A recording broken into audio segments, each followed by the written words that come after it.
Hey guys, it's Diana. Welcome back to my channel, and today I want to talk about my experience in mainstream school as a visually impaired kid. Before we get started, I wanted to mention that I've been doing some streams lately, just, some live chats here on YouTube, nothing super fancy. If you want to check those out, I will leave them down in the description. I'm gonna compile them so far, the ones that I've done, into a playlist for easier access, and I hope to do them every week. There's no set schedule, but usually my plan is to do them at night here Eastern time, like around 7 or 8 p.m. Go for like an hour or two, see what happens. Life is very unpredictable. Some of you may know that I'm in the middle of a move right now, so that's really fun and also annoying. But with that, let's get started here. So I first want to talk about the different accommodations that I received and then go into the social aspect of school. Hey guys, it's me from the future. I just want to address two things here really quick. One, this video was filmed before my ring light review, which means that my room is in the previous configuration that it was before. I am sitting on the bench throughout the whole thing. I didn't want to have to refilm the whole entire video, obviously. The other thing is that I did actually have two TVIs. They switched. So when I was in 4th grade, I had a different TVI start teaching me at the beginning of the year in 4th grade. That TVI was completely blind. She was my Braille teacher, and I was also able to confide in her a lot of things, and she was a fantastic woman, a fantastic advocate. The one that I had prior to her, she was also my TVI as well as my O&M instructor. She continued to be my O&M instructor until about 11th grade, I think, or 10th grade, when I got a new O&M instructor for my last year or two of high school. So there was a bit of a shakeup. I don't know why I forgot to mention that in the video, but I wanted to clear that up to kind of dissolve any confusion. So thank you for listening.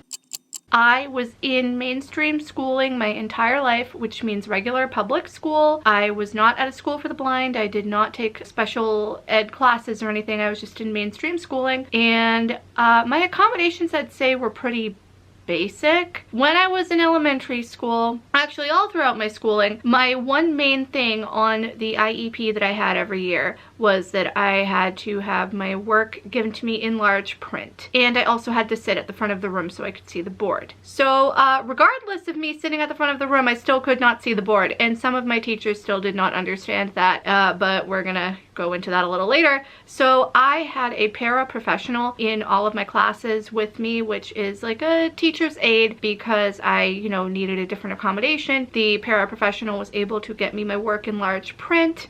And I also used what is called a CCTV, which is very bulky. There are much smaller portable ones around now because, technology, but the one that I used was like picture a large computer monitor attached to a tray at the bottom, and you turn on the monitor and there's a magnifier in it. So there's a camera inside basically that's pointing at whatever is on the tray, and you could change the contrast, the color, magnification. So I would also use that to read like books and worksheets that couldn't be enlarged for whatever reason.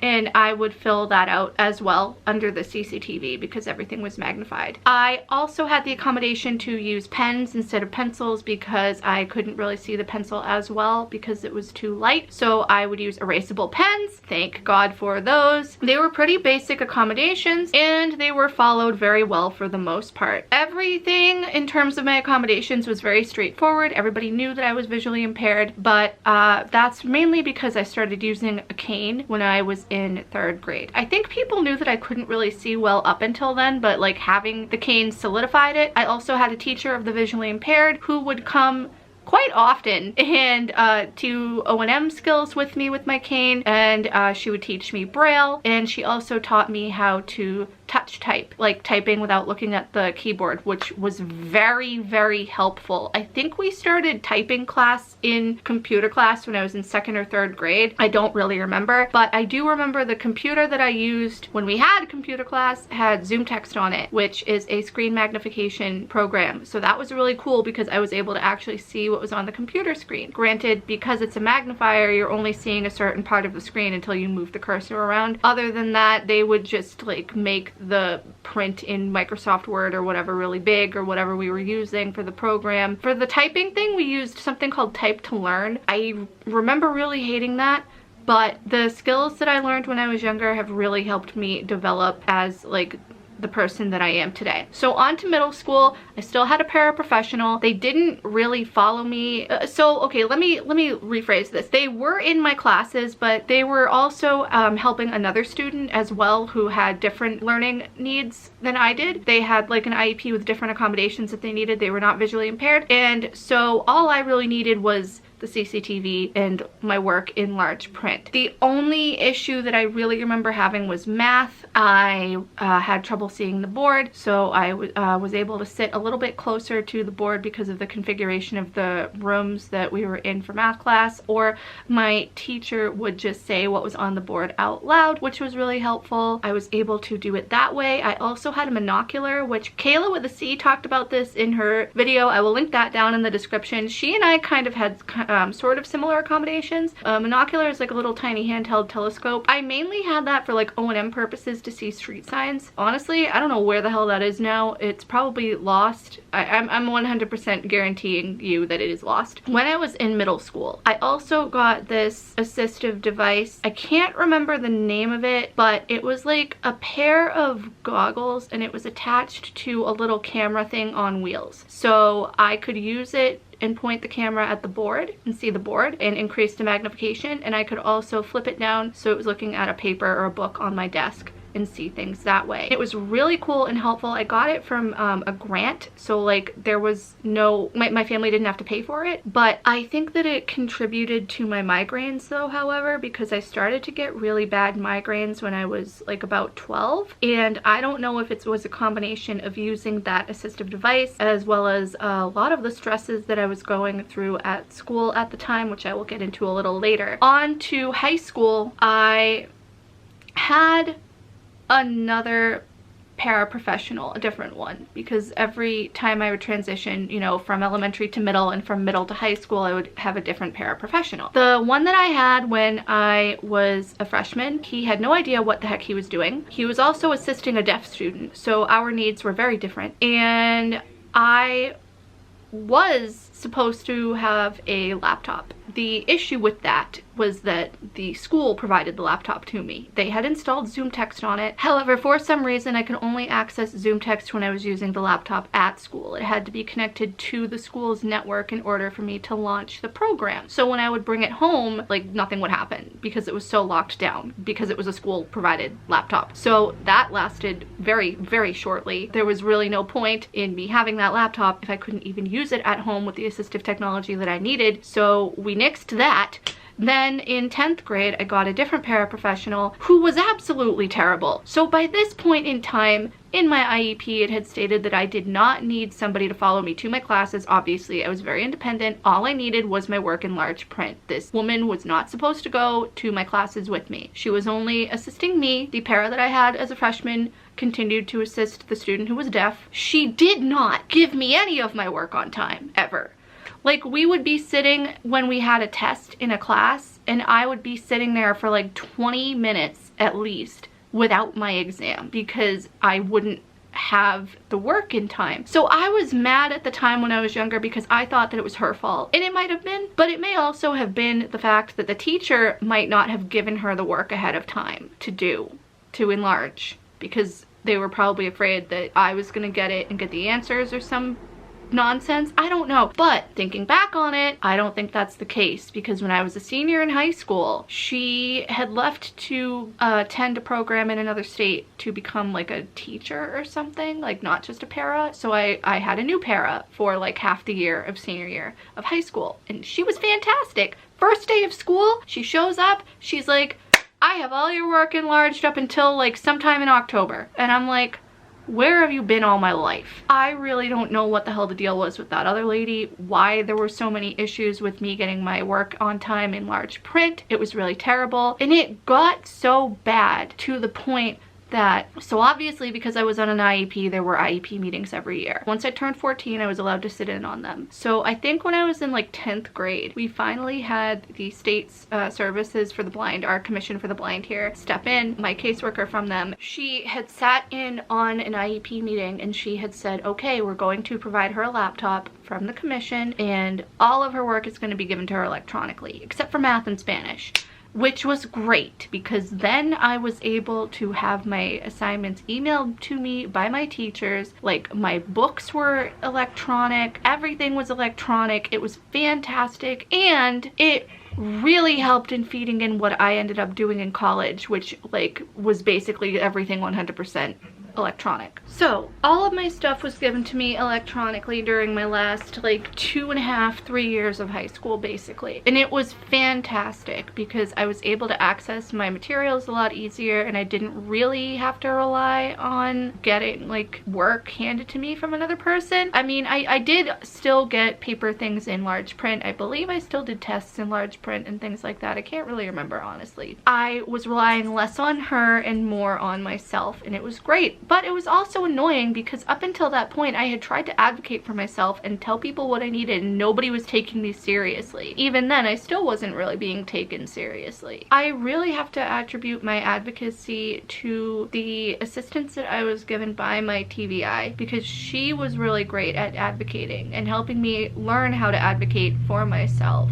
And it's because of her that I was able to get the proper assistance that I needed in school, and then also be able to advocate for myself once I got into college. About gym and other like activities associated with school. So I didn't do sports directly like associated with the school. I did ballet and soccer and martial arts and figure skating and all these other things, but they weren't through the school. And it was just regular sports too. Like, I wasn't on a special team because I was blind or whatever. I was just like the blind kid in the class. I would say that I had a pretty fulfilling time in gym class up until I got to high school. I was able to participate fully in gym. Granted, I was awful at the games that we would play, but that's whatever. And then when I got to high school, we had a gym teacher who I personally thought was awful, and I think he might still be teaching there because he's a dinosaur. If he is, I won't be surprised. He basically wouldn't allow me to participate in gym class because I was visually impaired, regardless of the advocacy that I did for myself and regardless of my TVI also trying to advocate for myself and trying to talk to him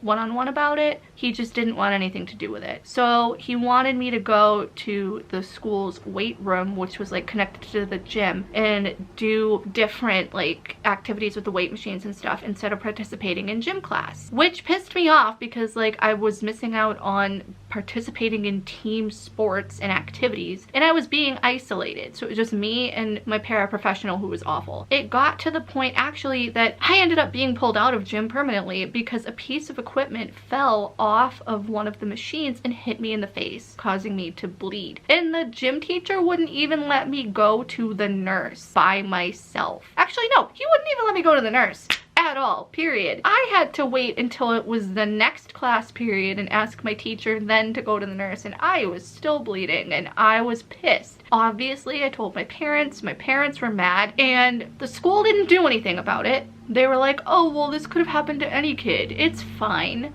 And it's like, no. So my parents pulled me out of gym, rightfully so. But then obviously I was still doing other like physical activities outside of school, so I wasn't completely missing out on everything. It's just that I was missing out on gym class, which was fine with me because it was just a terrible experience.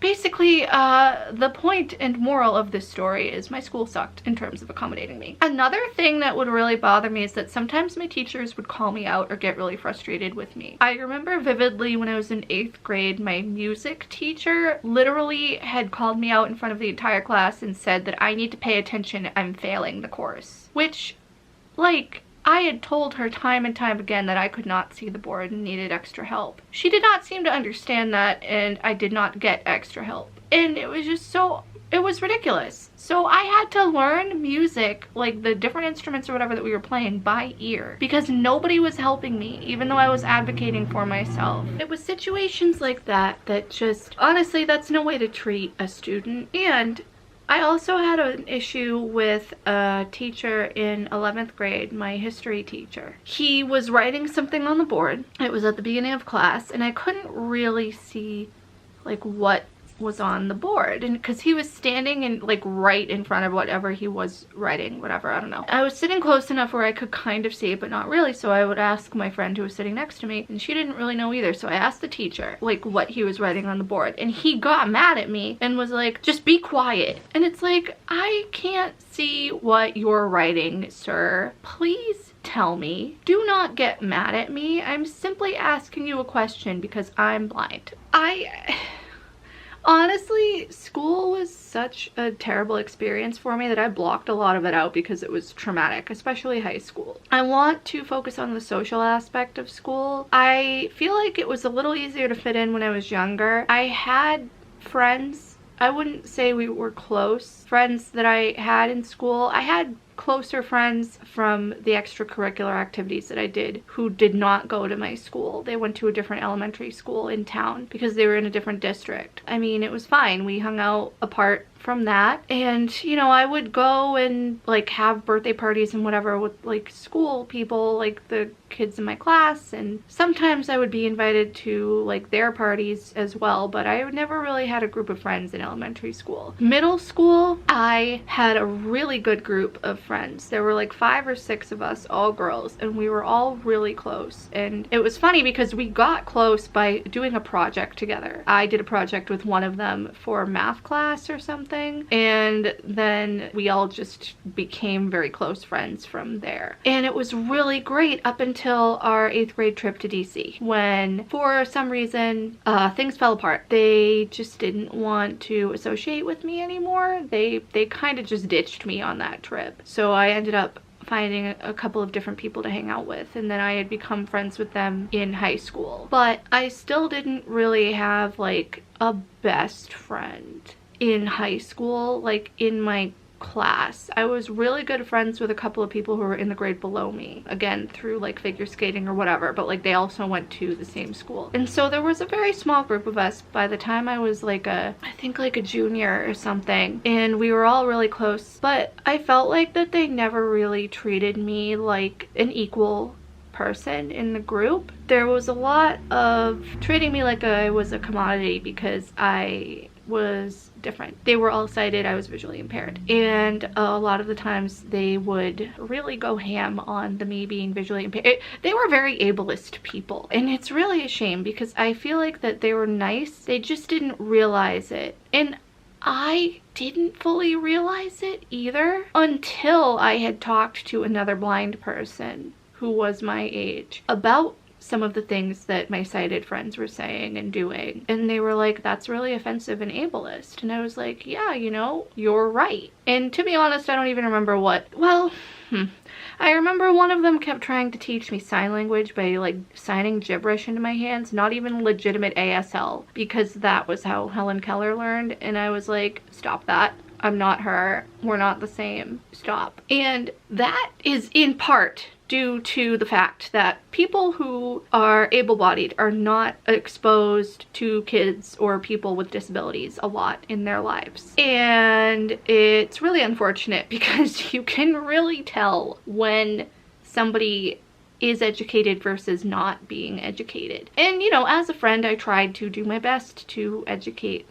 them, but you can only do so much, so you have to get them to listen as well. I honestly, so I had a group of friends in school and I had a group of friends outside of school. My friends outside of school were mostly blind, and I had met them through various outreach programs that Perkins did and through other friends that I knew who were blind, like in Massachusetts or whatever. And I liked hanging out more with my blind friends than I did with my sighted friends from school. I mean, I'm not gonna lie, I really liked hanging out with my sighted friends, and we had a lot of good times together, and we, you know, had a lot in common, but there was still that part of me that knew that I wasn't really 100% fully being accepted into this group. And it was a shame. And things didn't get better until I got to college and actually made real friends who didn't care about my disability. I also want to talk about bullying. I didn't really get bullied up until like 5th grade. I had some people in my class in 3rd and 4th grades who were like just teasing me or whatever, but it wasn't like outright bullying. And then I hit 5th grade and had the worst experience of my life, and it went downhill from there. A lot of the kids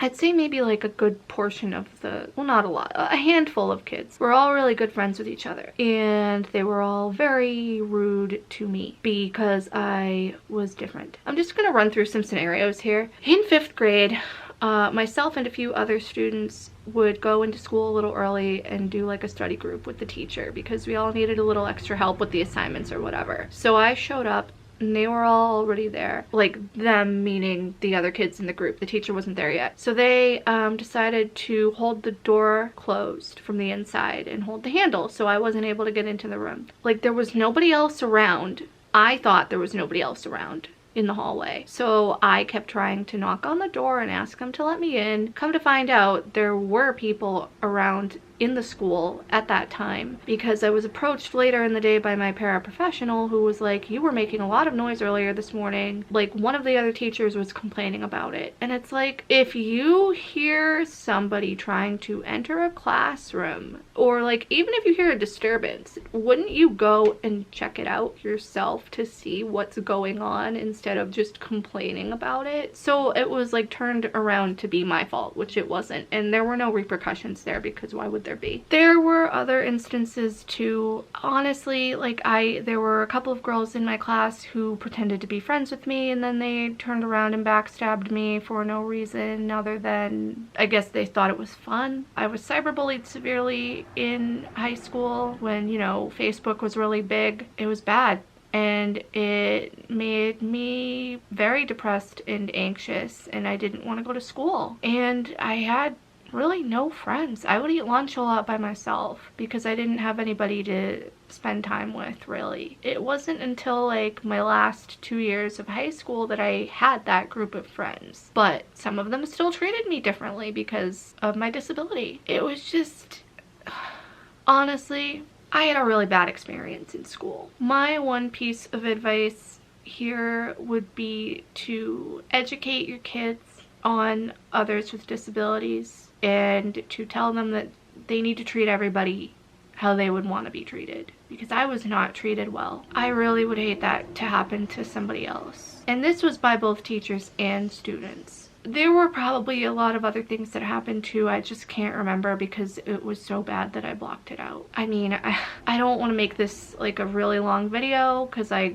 could probably ramble on, but that's my school experience. My accommodations were pretty basic. The social aspects sucked. I mean, it is what it is. I'm probably going to do another video about my experience in college because I lived on campus, so I think that that would be interesting for some of you probably. I don't know, maybe not. That will come at a later date. If you have any questions, please feel free to leave them down in the comments. Check out my live streams, check out my blindness playlist. It's up in the cards, and it's actually always down in every description of every video ever. But with that, I'll talk to you guys next time. Bye.